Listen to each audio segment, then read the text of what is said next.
So we're going to be talking today about God, morality, and the Bible. And I want to begin with this quote, this tweet posted this morning from our good friend, Dr. Frank Turek. He says, since God, by definition, is the standard of goodness, any deviation from that standard would be what we call evil. First of all, a couple quibbles maybe. He says, since God is by definition the standard of goodness, I think it'd be more correct to say if God is the standard of goodness. Not only do non-theists deny that God is the standard of goodness, but even theists do not all agree with one another as to whether God should be considered the standard of goodness. Just look at the work of Richard Swinburne, one of the preeminent philosophers of religion, Christian philosophers of religion in the last 50 years, for an example of a different perspective. Having said that, let's assume for the sake of argument that we define God as the standard of goodness. Well, then it would follow that any deviation, specifically any moral deviation from that standard, would be evil or would constitute a breach of moral obligation. So we would either be evil or bad, in other words. Let's agree with that for the sake of argument. That's how we define God. Problem comes here when we now infer, as I fear many people, including Frank Turek, may well do, they may infer that thereby, by that logic, you cannot critique any of the depictions of God within the Bible. This brings me to this observation. It does not follow, like, if you define God as the standard of the good, it does not follow that the depiction of God in the Bible, or the depictions, plural, of God in the Bible, provide the sole means by which we gain knowledge of moral goodness, the moral, and moral obligation, or the right, the good and the right. In other words, it may well be that we have other knowledge that we could use to critique presentations of God in the Bible. We could say that those very presentations of who God is, presented as being, or how God is presented as acting in the Bible, or how God is commanding other people to act in the Bible, could be critiqued by our independent moral knowledge, which is itself consistent with the divine good, who is God. Look, think about Romans 2:14 and 15. We read this. When Gentiles who do not have the law, but do by nature things required by the law, they are a law for themselves, even though they do not have the law. Now, here, Paul is referring, of course, to the law given in Torah to guide the Jewish nation, because Gentiles don't have that law, but they can, in principle, do things required by the law. And when this occurs, he says in verse 15, they show that the requirements of the law are written on their hearts, their consciences also bearing witness, and their thoughts, sometimes accusing them, and at other times even defending them. So people don't simply look to the Bible to know what the good is by reading depictions of how God acts and using that as a template for how they ought to act. Rather, we have a moral law written on our hearts.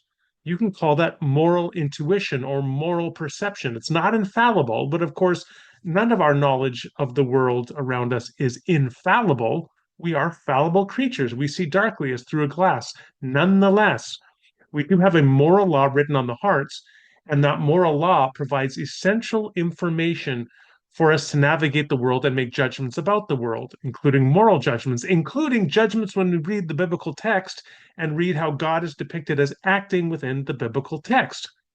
So we have a passage like Numbers 31. In this passage, Moses is described as commanding the following.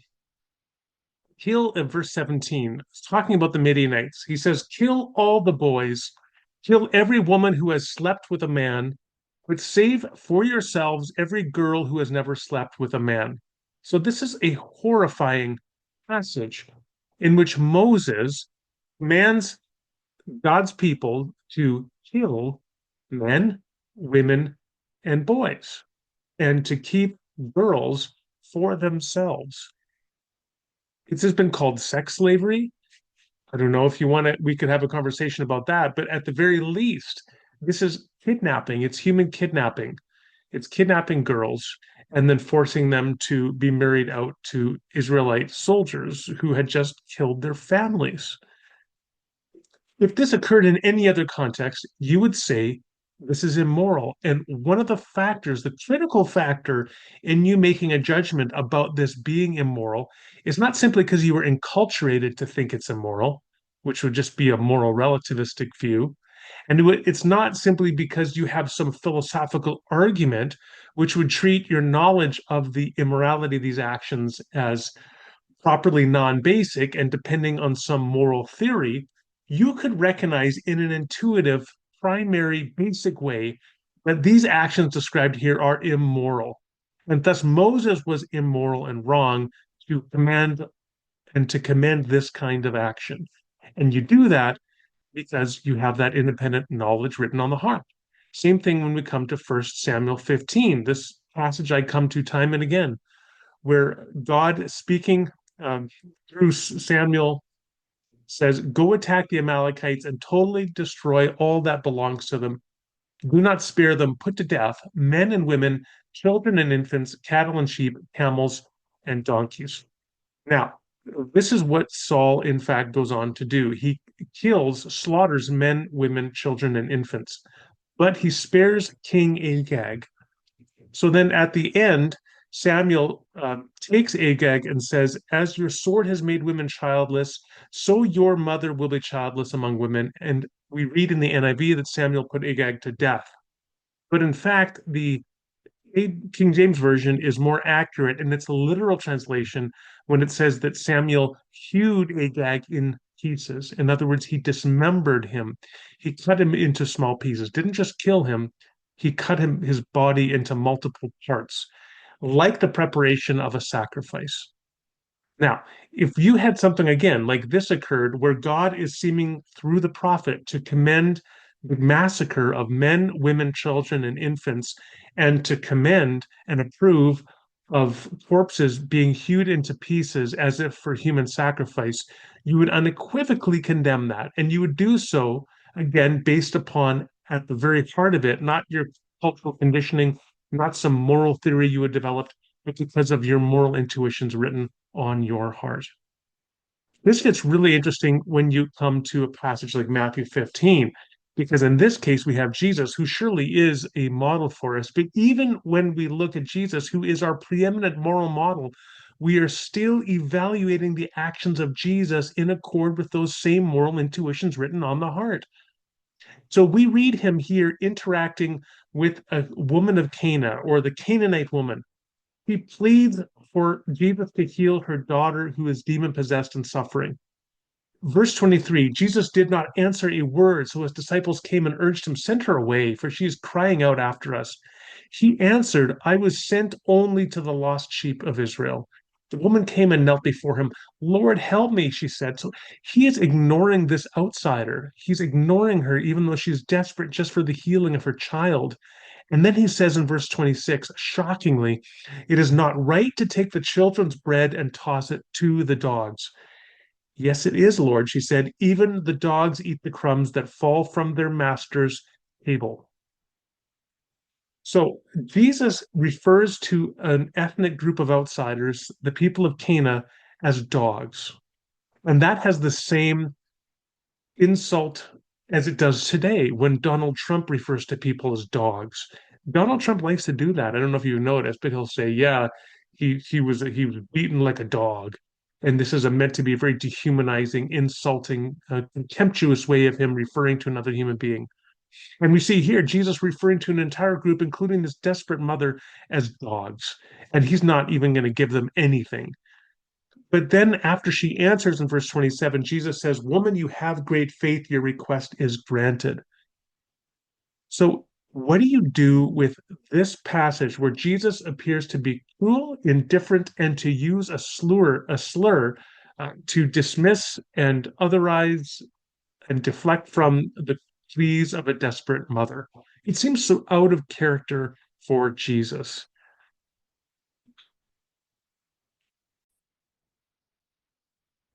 I have a small chapter in my book Conversations with My Inner Atheist where I discuss this. if you want to read more about that, you could certainly go there.